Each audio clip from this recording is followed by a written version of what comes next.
Mike, here we are on a very dark, wet Thursday afternoon.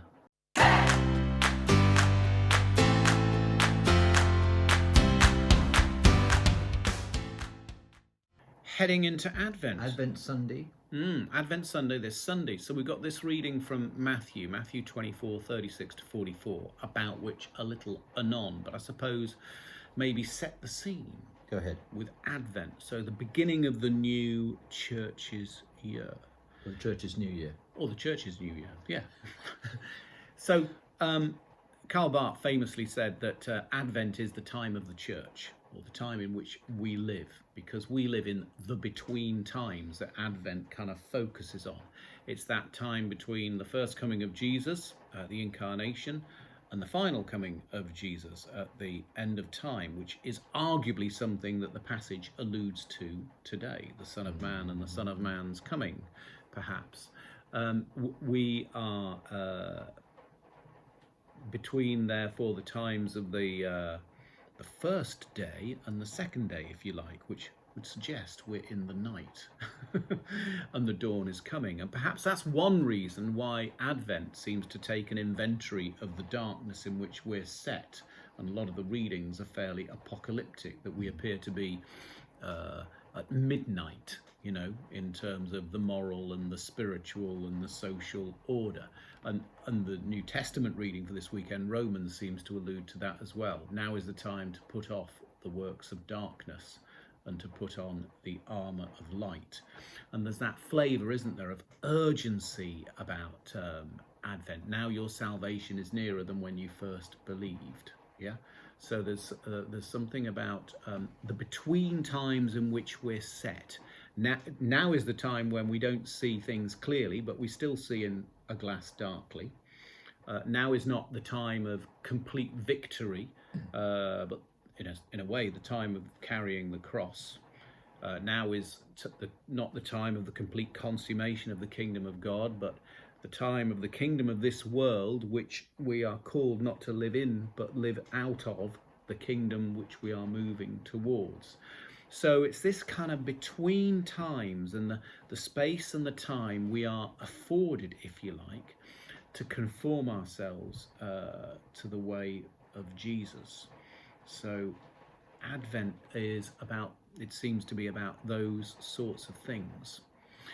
So in the light of that, we've got this passage which is about the coming of the Son of Man.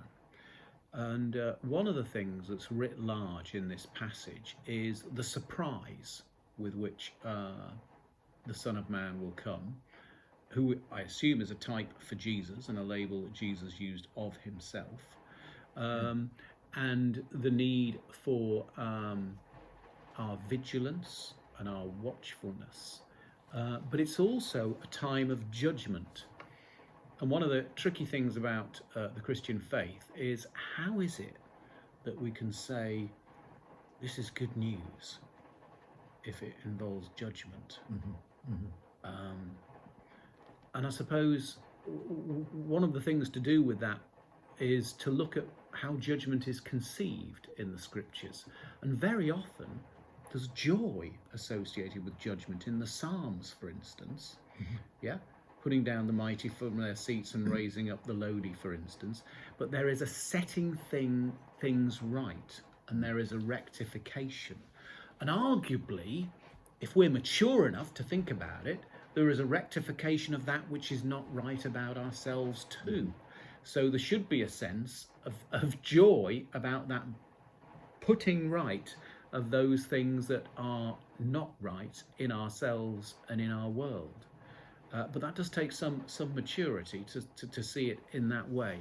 So judgment, which also needs to hold in mind, trusting in what Jesus has done, is doing and will do, and trusting that if Jesus is the judge, then it's not judgment over there divorced from mercy and compassion over here.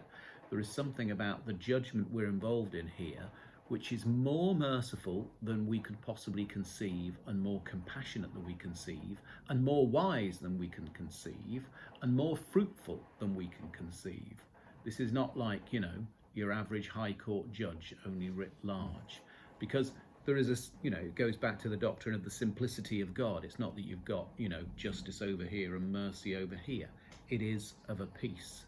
So in the light of that, there's something about judgment which, as I say, is a putting right, which is something that we should be looking forward to, albeit something that is going to be very sobering and difficult. But then you've got these puzzling bits in the passage about one will be taken and the other left. And is this kind of like oriental exaggeration by Jesus to sharpen up the sense of urgency we have to kind of embody, his way here and now? Or is it less metaphorical than that? There's lots in here that's kind of like... I can tell, yeah. Up for grabs in terms of interpretation, as often is the case when you get into this kind of apocalyptic sort of scenario. What are your thoughts? So if you take them out, first on the judgment point, I think the judgment is against is against those or that in us that is against the good news. That's where I would square the bit about the good news. So the joy is in the good news. The judgment comes on those parts of us or those of us who are in any way opposed to the good news. So if you jump ahead to Matthew 25, the judgment is those who have not given a cup of water, have not clothed the naked, have not, so those who are not reaching out to the poor and those in need. So that's where so you can see, and the joy comes to those who suddenly realise that which they were doing, which they just thought was the right thing to do, they were doing in a way that profoundly connected them to Christ, and will be amplified in the kingdom. Yeah. So that's where I think I see the judgment. It's interesting your comment about night, because Luke has, although he places this in a different point. Matthew either puts together some pieces that Luke doesn't put together. This is all from their shared source. Either put some pieces together that Luke doesn't, or Luke Luke has separated them out. Whichever way, whoever as it were got to it first, and what Luke has in his pairings, he's got a pair, two in one bed, one taken, one left. So they're in the night. Matthew's got two in a field, one taken, one left.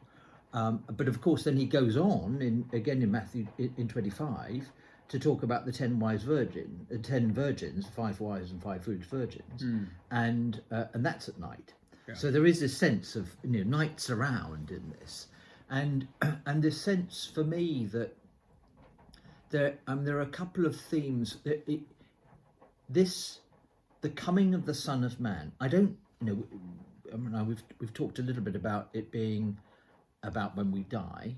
I don't really subscribe to that, because there is a sense in which we sort of know when we're going to die. We will die when we're 80 or so, or 70 or 80 or 90. And actually the illustrations Jesus uses, none of them are dead. None of them are dead. None of them are dead. It's not about death. It's about him coming to us. And yes, we can conceive that in terms of one ultimate coming, that sort of final second coming.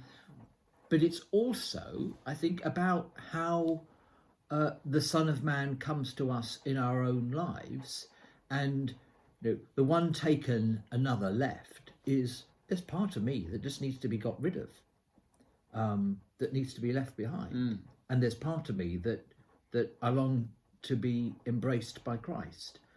And we know in our own experience that Christ comes to us unexpectedly, when we're least expecting, suddenly. All of the flavour of this coming that's described in that chapter, and it is disruptive.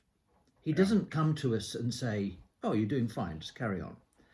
It is disruptive. So so one of us is left, or something that has been going in one direction is suddenly thrown in another direction. And I think that's where, and if you think about this, Matthew, Luke 2, writing for new Christian communities in a very fragile context where they are under threat and so forth. The sense of the continuing possibility of Christ's intervention is the sustaining truth that enables them to go through all of the travails that they are facing, and a sense that this is all very precarious. Yeah.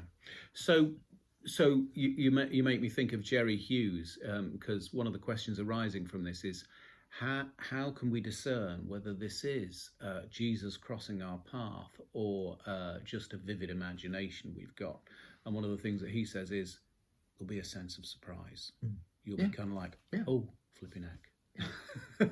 or Bishop John V. Taylor, who talks about, well, you'll tell because it'll involve you in a response which might elicit either self-sacrifice or a sense of moving into something which is deeply freeing and yet deeply compelling at the same time.